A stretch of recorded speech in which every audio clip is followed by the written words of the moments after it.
네, 오늘 새벽에 전해진 미국 대선 관련 속보 말씀드리겠습니다. 바이든 대통령이 차기 대선 후보에서 전격적으로 사퇴를 하면서 재선 도전의 꿈을 접었습니다. 네, 최 기자, 일각에서 그런 예상을 계속하고는 있었는데 바이든 대통령 전혀 그러지 않고 끝까지 완주할 것 했는데 주말을 넘기지 못했군요. 네, 결국 적격적으로 사퇴를 선언했죠. 현지 시각이죠. 일요일 오후에 바이든 대통령이 개인 성명을 냈습니다.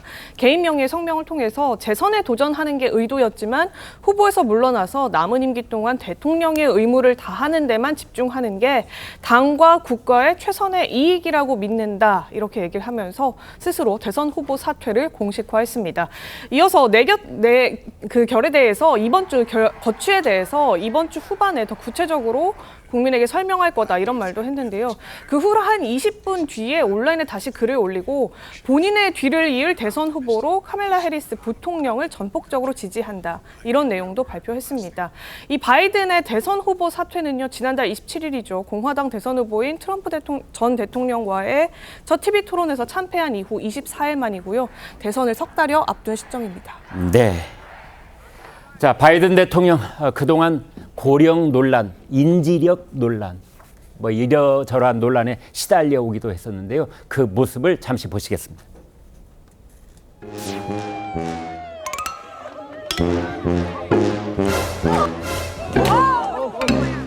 Come on, take these things off. I got my foot caught.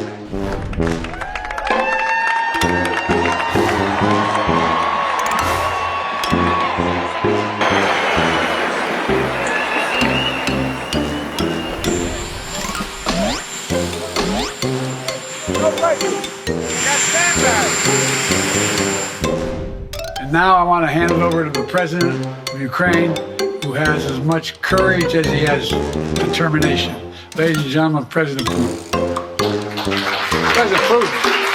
You can beat President Putin. President Zelensky.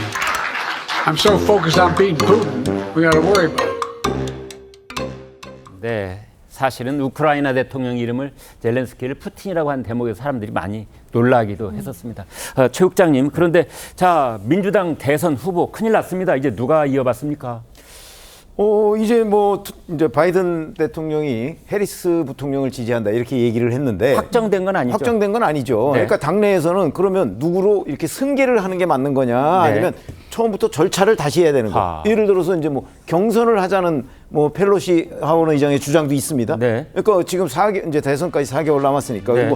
8월에 민주당 전당대회를 하거든요. 네. 그러니까 그때까지는 이제 좀 급조된 것이긴 하지만 다시 어떤 예비 경선 같은 걸 거쳐서 후보를 선출하자 이런 주장도 있고, 네. 구체적으로 각 주지사들 일부가 지금 거론이 되고도 있습니다. 네. 그래서 아마 이 부분은 이제 민주당 지도부가 그냥 승계로 할 것이냐 아니면 이제 예비 경선을 또 할 것이냐 이런 부분을 이제 결정을 중지를 모아야 되는 상황인데, 이제 부통령으로 가면 이제 지금 모아놓은 선거자금 이걸 네. 그대로 승계할 수가 있지만, 네. 그렇지 않고 새로운 후보가 등장을 할 경우에는 네. 그 돈을 쓸 수가 없거든요. 아, 그렇게 됩니까? 그래서 네. 그 돈이 지금 1,900억 정도가 된다고 하는데, 그래서 이제 그 돈을 어떻게 할 것이냐 이런 것도 아주 현실적인 이유가 되겠죠. 선거 자금이 매우 중요하잖아요. 미국 대선에서는. 중요한데 이제 네. 다만 이제 돌려주고 나면, 네. 그리고 민주당에 이제 새로운 후보가 등장을 해서, 네. 예를 들어서 그 사람이 지지율이 꽤 높이 나온다. 그러면 또 선거 자금 다시 모을 수 있는 거 아닌가? 그런 생각입니다. 네. 미국 대선, TV 광고에만 해도 천문학적인 돈이 들어가고요. 그 다음에 이제 각 곳에서 유세 일정 잡는 것, 그 다음에 전당대회. 참고로 미국 민주당 전당대회는 8월 19일부터 닷새 동안 있습니다. 그래서 그 전당대회를 앞두고 이제 미국 민주당의 대선 후보를 정해야 할 텐데 그 문제 때문에 이제 보통 혼란스러운 게 아닌 상황입니다. 이제 이런 반면에 트럼프 전 대통령, 트럼프 미국 공화당 대선 후보는 이제 유세장을 다니면서 계속해서 연설을 하고 있는데, 특히 북한 김정은 위원장에 관한 이야기를 참 많이 하고 있습니다. 김상일 대변인. 네. 어떤 이야기를 또 내놨습니까? 일단은 본인이 네. 김정은과 굉장히 사이가 좋고, 네. 그다음에 이 농구광이니까 그 미국 프로농구 네. NBL이라 그러죠. 예. 뭐 그거를 뭐 같이 보자 뭐 이런 얘기도 하고 뭐 어쨌든 그러려면은 김정은이 미국으로 가야 되지 않습니까? 그렇죠. 네. 그러니까 이런 이야기를 굉장히 많이 하는 건 김정은에 관해서만 하는 것은 아닙니다. 예. 푸틴이나 이런 쪽에 대해서도 합니다. 비슷한 얘기를 하고 예, 다니는군요. 비슷한 얘기를 합니다. 그 이유는 뭐냐? 그 미국의 외교적인 문제 중에서 큰 문제에 해당하는 것들을 네. 나는 한 방에 그냥 한 번에 이거를 다 해결할 수 있는 사람이다. 네. 이런 것을 과시하기 위한 것으로 보이고요. 네.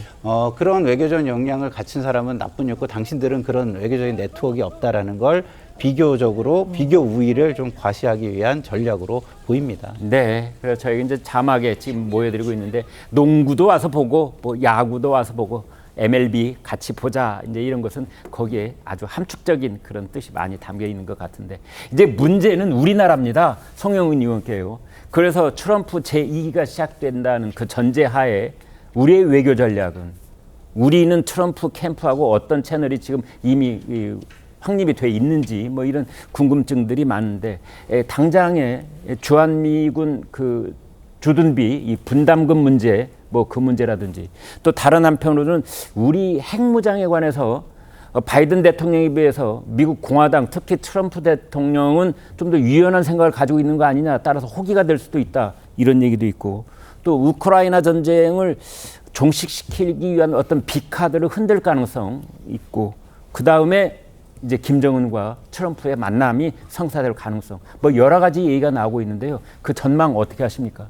뭐 제가 개인적으로 전망하는 것이 큰 의미가 있을지는 모르겠습니다만은 많이들 이제 어떤 부분들을 주목해서 보고 계시냐 하면은 예. 우크라이나 전쟁의 종전 가능성이 아무래도 점점 높아지겠죠. 그 아, 트럼프의 아메리카 퍼스트 노선에 의하면은 결국에는 그 우크라이나 전쟁에 대한 지원 약속이 제대로 이행이 안 될 가능성이 높다. 네. 그러면은 우크라이나 러시아 전쟁이 아마도 뭔가 그 적당하게 종전하는 방향을 택하지 않겠느냐. 가령 예를 들어서요. 푸틴, 젤렌스키, 트럼프 세 사람이 만나는 그런 3자 정상회담을 기획하지 않을까요? 그런 깜짝 쇼도 가능하겠죠. 과거에 네. 싱가포르에서 김정은을 만나고 예. 하노이에서 김정은을 만났던 트럼프 전 대통령의 성향이라면은 충분히 있을 수 있는 일이라는 생각이 듭니다. 네. 그런 부분 하나 주목해서 봐야 될 거고요. 그 다음에 이제 그 트럼프 전 대통령이 계속 김정은을 반복해서 언급하고 있죠. 네. 내가 김정은을 만나봤다. 나는 김정은을 잘 안다. 네. 그리고 김정은에게 뭐 야구가 뭔지 알려주겠다. 이런 언급들을 하고 있는데 이게 이제 지금 대선 캠페인 과정에서 자신이 북한 문제를 다룰 수 있는 존재라는 걸 부각시키기 위한 레토릭인지 네. 아니면 하노이 노딜의 기억에도 불구하고 정말로 집권을 하면은 다시 김정은과의 회담을 추진할지 이제 이 부분을 우리가 잘 보고 대응을 해야 될 것 같습니다. 그 다음에 이제 주한미군 방위비 분담금 네. 말씀하신 것처럼 굉장히 우리에게 중요한 이슈죠. 이런 급격하게 올라간 금액을 제한할 가능성이 있나요? 그럴 개연성도 배제하기는 어렵다고 보여지는데요. 네. 그렇게 되면 이제 우리 측에서는 과연 그런 많은 돈을 내고 주한미군을 주둔하게 하면 네. 그것은 동맹이 아니라 용병이 아니냐 이런 논리로서 용병 얘기가 나오더군요. 그런 대응 논리를 좀 구축해야 되는 것이 아닌가 하는 개인적인 생각이 듭니다.